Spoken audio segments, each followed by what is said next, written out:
All right, rebels. Welcome to the beginning of something different. This is Podcasters Business Insider, the daily show where creators stop playing small and start building like business owners.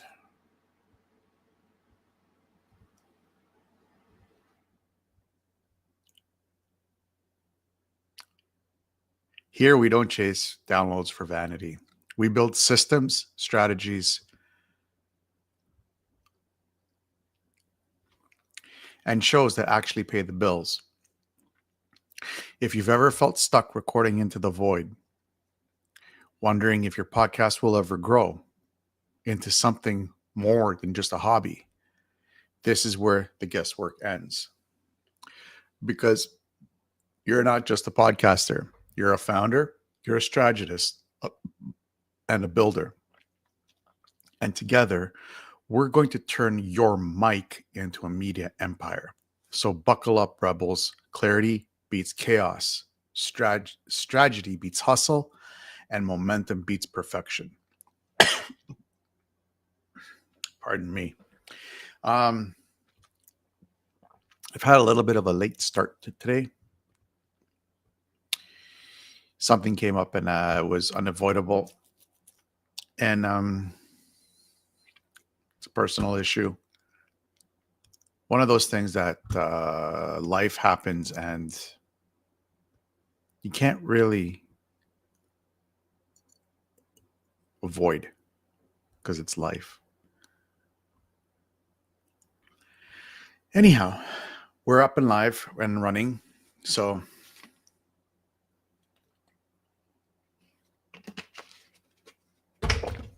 today's going to be a big day. Today we're going to be talking about mindset. We're going to be talking about mindset and how your mindset is limiting your ability to grow, not just as a podcaster, but also as a person. I'm reading actually a book right now called, what's it called?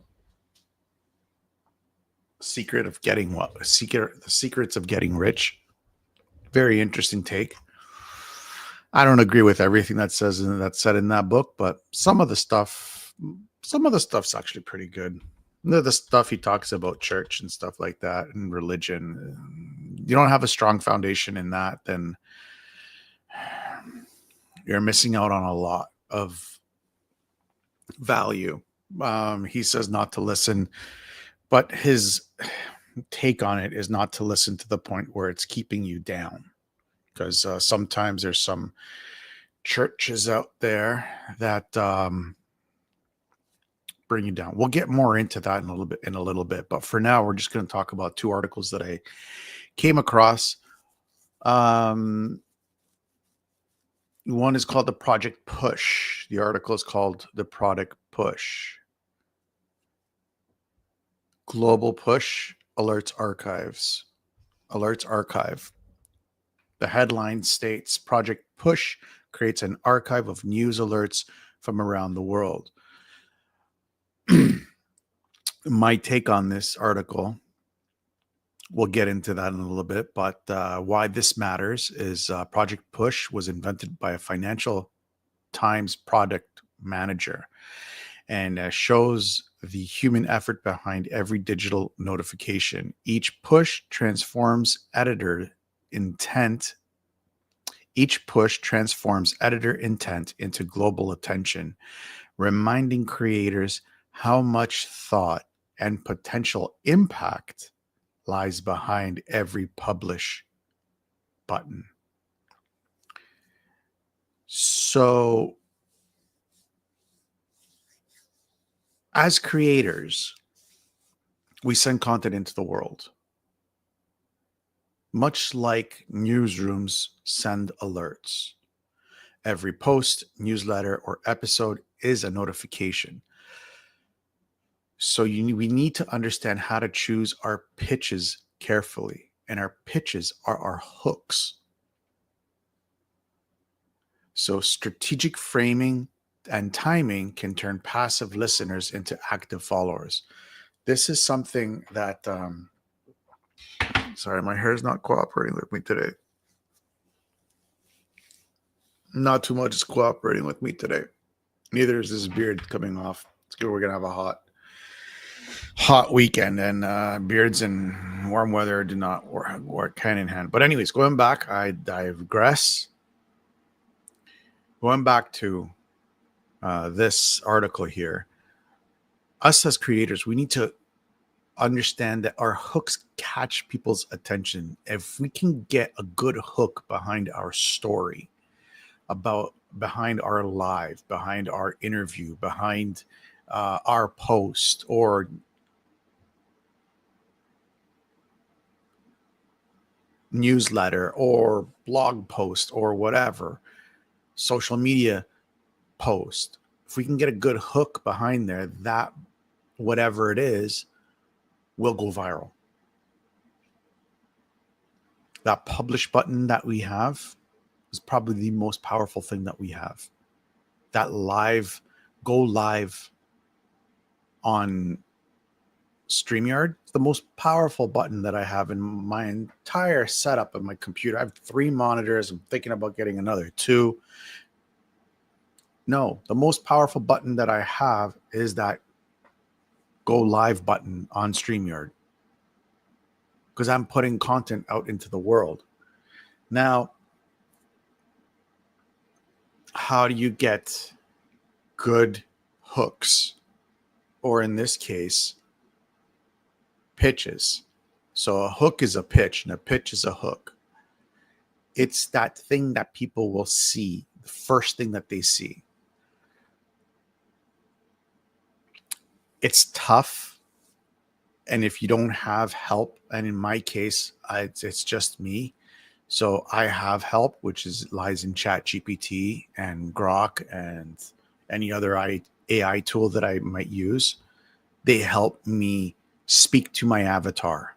We talk a lot about this in the series that I'm putting out. The next one's coming out tomorrow, so keep your eyes out for that here on YouTube. So we have the tools to make good pitches, good hooks, good content. It's just us for us. It's there for us to utilize, which leads us into the next story. Google's Gemini storybook feature. Google Gemini can now create AI-generated bedtime stories. Why does this matter?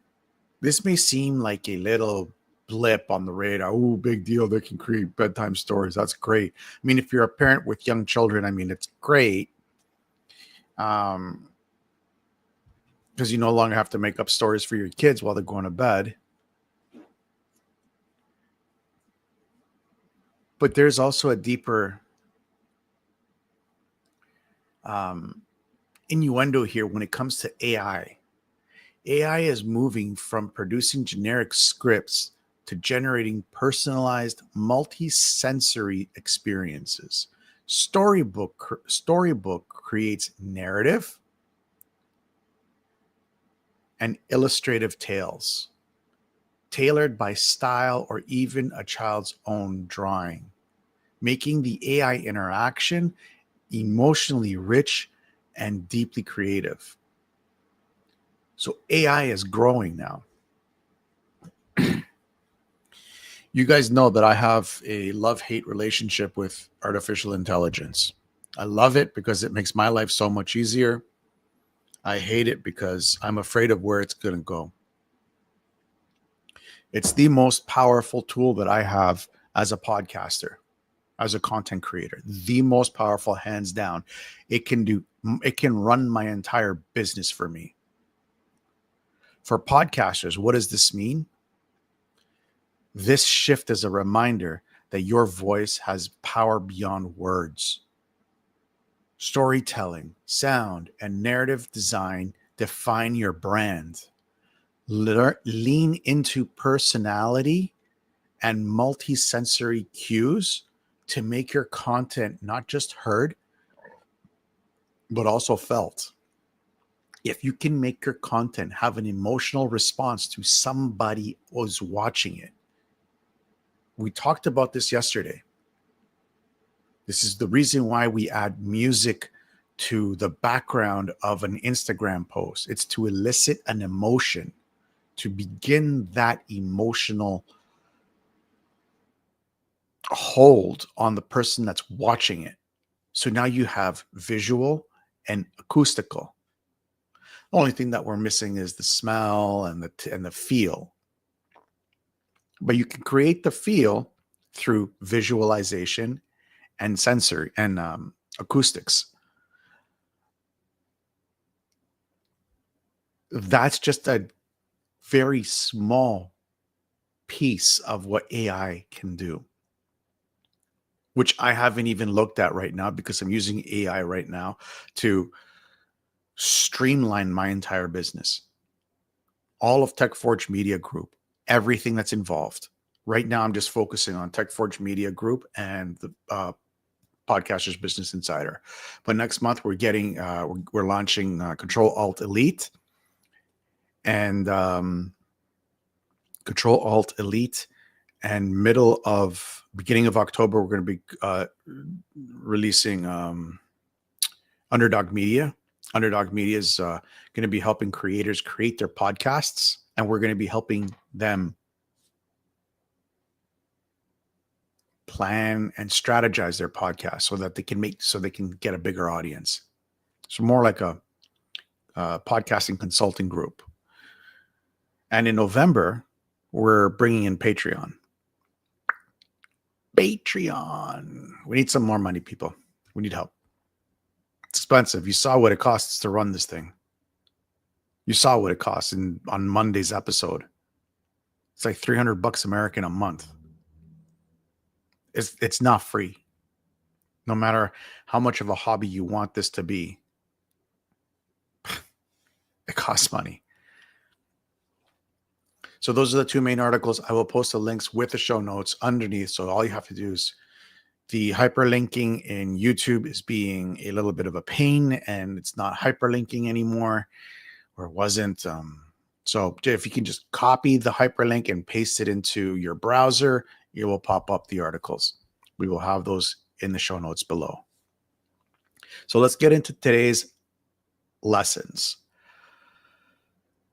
The main theme of this episode is if you treat your podcast as a hobby, it will pay you like one. We've seen this with what we've been talking about for the last couple of days now. What's happening in the creative world right now is that it's changing from hobbyist influencer to CEO creator, which means you can utilize your podcast as a business. Most businesses, if you don't have a podcast, it may be beneficial. It is beneficial for you to have a podcast. Why? We've talked about this before. You can utilize your podcast as a marketing branch of your business. You don't have to pay that much money on advertising. Now, there are tricks that you can use in order to get more exposure into the eyes and ears of more listeners through advertising. But we're seeing that transition now. And like we said in the last couple of stories that we touched base with earlier, the strategic framing and multisensory storytelling actually now matters more than ever. So if you know how to tell a good story, you can really capitalize on growing your podcast. Now, let's zoom in on exactly what your mindset, because today's mindset, setting your mindset properly, what it needs to look like for you to win. So here's a hobbyist trap. I fell into this. Recording your sessions without strategy lead to no growth, no momentum, no income. I fell into this trap when I first started the Fitness Oracle. I had a huge opportunity to monetize on the Fitness Oracle, massive opportunity. But the way that I was taught podcasting was from a person who shall remain nameless. I respect him. I do respect this man. He has one of the biggest podcasts in the world, and I respect him. But he told us, and we were taught that this is a labor of love. Labor of loves, as much as we love them, they don't pay. It costs me $300 to keep a month to keep this up and running. If I'm not making that, what's the point of doing this? Talking into a mic, big deal. I could be watching TV right now. It's 9:15 and I could be watching The Mandalorian or Ahsoka or something on, I don't know, on on Prime or on Disney or whatever on TV. I don't need to be at 9:15 talking into a mic. Why? Because I'm trying to make this into a business. And I will make this into a business, a profitable business. So your mindset when you start a podcast, it needs to it has to be in line with revenue. When you can switch your mindset from a hobby to a business, your mental model shapes your consistency, your clarity, and your professionalism. So we need to understand that the most important thing that your podcast needs to be doing is bringing in money. End of story. Period. Bottom line. Bottom line. Period. Nothing past. So the myth about downloads, another trap that I fell into. Chasing downloads is like a dog chasing its tail. And I'll tell you right now, it's super easy to get downloads. I did this trick and I got up to 140,000 downloads. No, 100,000 downloads. I got to $100,000 in a month. It's a trick. It's a cheap trick. I'm going to tell you what I did. And I'm going to tell you what happened. I paid somebody on Fiverr for downloads. My message to them is I want my podcast to grow. I have a podcast. This is what it's about. I want it to grow. The goal was to run this campaign for a month. And from the 100,000, at least get 1%, 100 people. I got 0. I wasted money. My downloads like blew through the roof. Nobody gives a crap about downloads anymore because they know how easy I can run a program every other month right now on Podcasters Business Insider. And I'll tell you right now, I will have 600,000 downloads. Here's another thing. YouTube, they're not idiots. They know this. Oh, this is a brand new channel and it's already making 100,000 downloads. What's going on here? They'll look into it. And guess what? It won't be promoting you. So buying downloads is a waste of money and a waste of time and a huge freaking headache trying to explain to a influencer out there who, when he asks or she asks you, oh, wow, how did you get 500,000 downloads in such a short period of time? That's amazing. And your answer would be, what? I paid somebody. I'd be like, oh, this guy or this girl is a joke. Forget them. Don't chase downloads. Stop looking at downloads. I don't care how many people download my episode. I want people to subscribe to my channels. I want people to come onto my email list. I want my email list to grow to 10,000. I want this YouTube channel to grow to 10,000. Those are my goals. Downloads, I don't care. I don't care how many downloads I get. I can get 5. I don't care. I don't know who they are. Oh, that was strange. Okay. Another reason why you shouldn't be chasing downloads and chasing subscribers is subscribers will eventually start paying you money. Listeners, downloads will pay you nothing but headaches.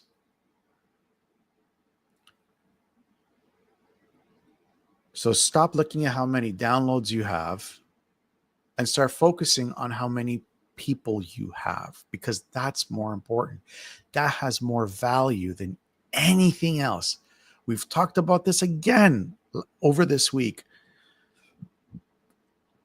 YouTube, Facebook, Instagram, Rumble, every single social media platform that's out there that I'm on, they can all shut me down. I don't care. I have an email list and I have an RSS feed. I'll just go onto my website and I'll post all my stuff there.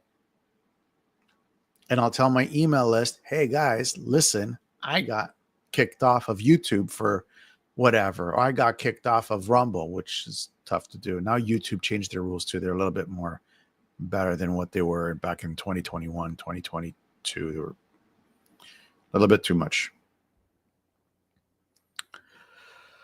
So here's some other examples of how to think about your podcast as a business model rather than a hobby. So a hobbyist will come into your podcast, to a live stream, for example. I'm going to do it daily at 5:00 in the morning or 5:00 at night, and it's going to happen every single day, Saturday to Sunday, no breaks. And they only do it when they feel inspired, which will probably happen 4 times. I'll give them 7 times. And then nothing. Where a business podcaster, recording time is Tuesday at 10 a.m. Non-negotiable, barring family issues.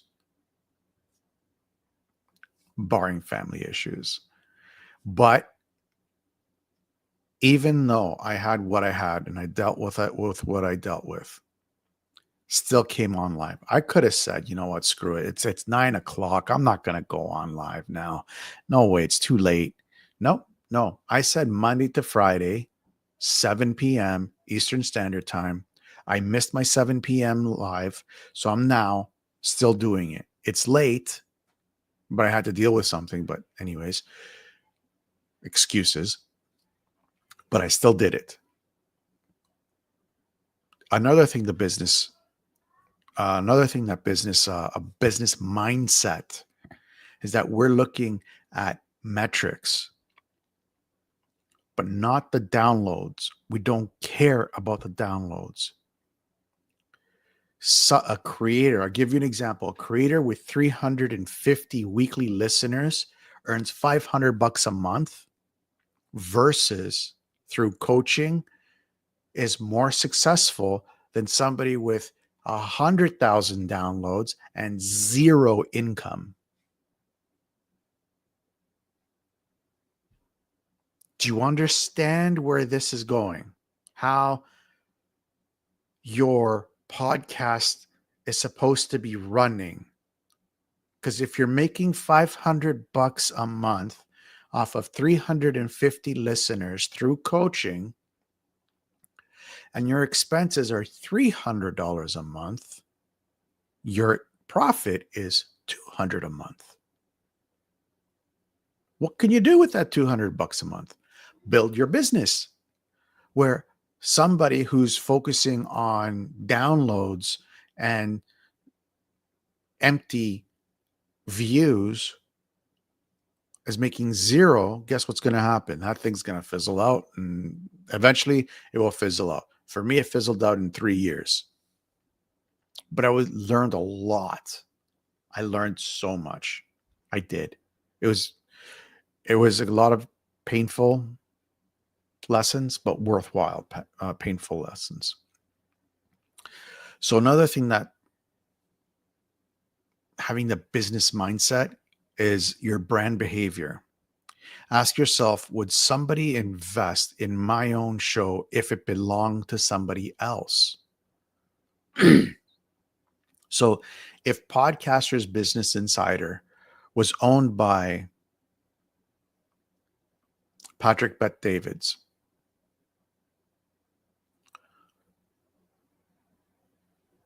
would he have it on?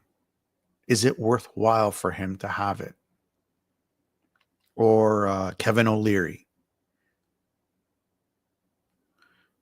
That's where my mindset is. So I want to build Mark Cuban. I don't like Mark Cuban, but I mean, if Mark Cuban looked at it and said, "Hey, this is a pretty good business model. I wouldn't mind, taking it." That's again your brand, your brand behavior. Is it likable to somebody else? Would they buy it? Professional framing. You don't need to work harder, just more intentionally. Show up like it matters, and your audience will too.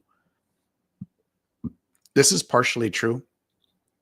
If you're starting off just from scratch, like I am with Podcasters Business Insider, technically I'm not starting from scratch. I have a lot of my SOPs that I copied and pasted from the Fitness Oracle. But there's a lot of back-end things that that I'm automating right now. So there's a lot of hard work that goes on in the background that you guys don't see. But the idea is not the idea. It comes from an IT perspective. Work hard once and never have to work hard again. If I can automate you signing on to the Rebel Intel, and it automatically sends out the emails every 2 weeks, the newsletter every 2 weeks, plus it adds you directly to the Discord channel, the TechForge Syndicate, TechForge channel, and it adds you to whatever else I have planned. I don't want to do that with every single person. I want to do it once. And then when everybody starts to come in, the system itself takes over and does it for me. So work hard once and don't have to worry about it again. The only time you have to worry about it again is that when it gets to the point where it gets so big that you have to relook at your systems and improvise them to make it work even more smoother. Now that may mean buying more expensive subscriptions. Maybe it might mean hiring on a couple of hands. It could mean anything. My intention for the podcast Business Insider is to hire some more hands to help me take off some of this workload. But I can't do that right now because I don't have any money coming in. Not yet. When we start doing interviews, that's when I'm going to have money coming in. This is a tactic that it used to be shunned upon in the podcasting world, but now it's getting a little bit more value And people are starting to see that it is viable, which is treating your guests as customers, treating your podcast episode with your guest as marketing material for your guest and for yourself. That doesn't come free. Does not come free. And it shouldn't come free, because advertising on Spotify is not cheap. And I'm damned if I'm going to be coming out of my pocket again. And you should be too. You should be too. All right. So 3 things that I want you guys to work on this week. I want you to create a system that will track your metrics consistently. Downloads, okay, yeah. Downloads kind of gives you a very loose measure of how you're doing. Retention, your churn. Remember, that's the first article that I had with the churn rate of 2%. Churn just means how many people come on versus how many come off. So churn rate of 2% means that they keep 98% of the people that come in. That's like phenomenal. And engagement. So those three metrics: downloads, retention, and engagement.